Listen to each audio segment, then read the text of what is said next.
今日要同大家講零卡代糖。大家可能成日喺飲食中見到零卡代糖，好似零卡汽水、無糖食品入邊，或者自己又買嚟用。今日我哋嚟睇睇呢啲代糖有唔有副作用，同埋值唔值得去用。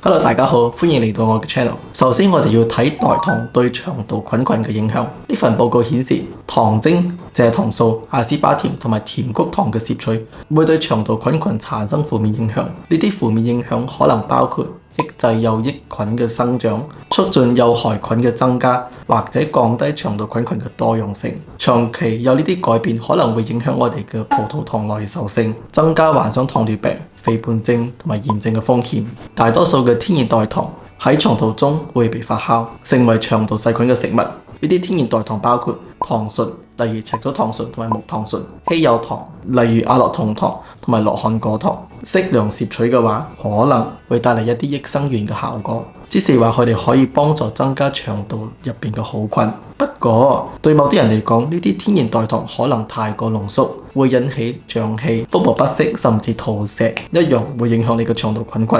所以攝取嘅時候都係要留意個人嘅體質反應，同埋唔好當佢好似益生元咁用。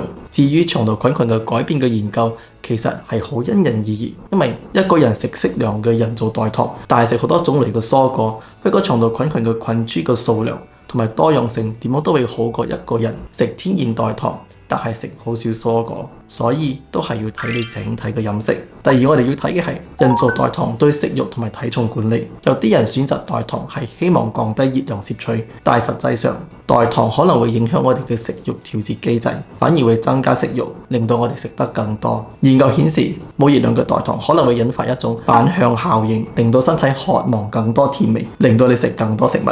所以無論係天然或者人造代糖，係唔係真係有助於體重管理，其實係有爭議性嘅。WHO 喺上一年嘅發布，唔建議食用代糖控制體重。長遠嚟睇，代糖對體重控制冇咩幫助。第三個問題就係，代糖可能會增加心臟病同埋中風嘅風險。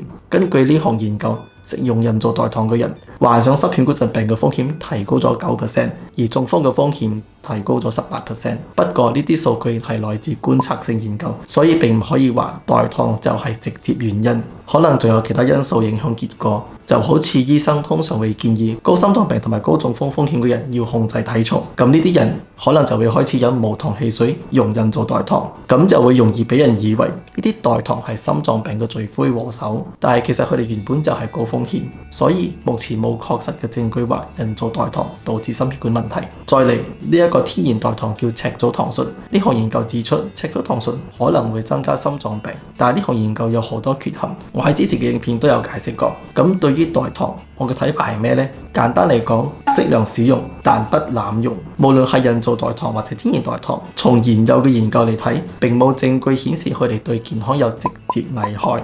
但一啲話會提升風險嘅研究都係觀察性嘅研究。一般嚟講，佢哋可以安全食用。不過對於人造代糖，我嘅建議係避得就避，佢哋根本唔係食物，只係因為某些化學物質可以模擬甜味，先被批為食品添加劑俾人用。今日加工食品入邊所含嘅色素、防腐劑、代糖、調味劑、乳化劑等等，全部都係被批准嘅食品級嘅添加劑。但係長期食用嘅效果究竟係點？呢點值得我哋深思。至於天然代糖，呢個就睇個人喜好啦，同埋自己食咗對佢哋嘅反應。天然代糖可以讓我哋得到甜味，減少熱量同埋避免血糖飆升，但係唔好忘記，佢哋雖然係來自天然來源，其實經過濃縮、提取同埋製造過程，已經唔係你諗到咁天然啦。我亦聽過好多人食咗天然代糖，有消化不良、肚脹氣、肚瀉、頭痛等。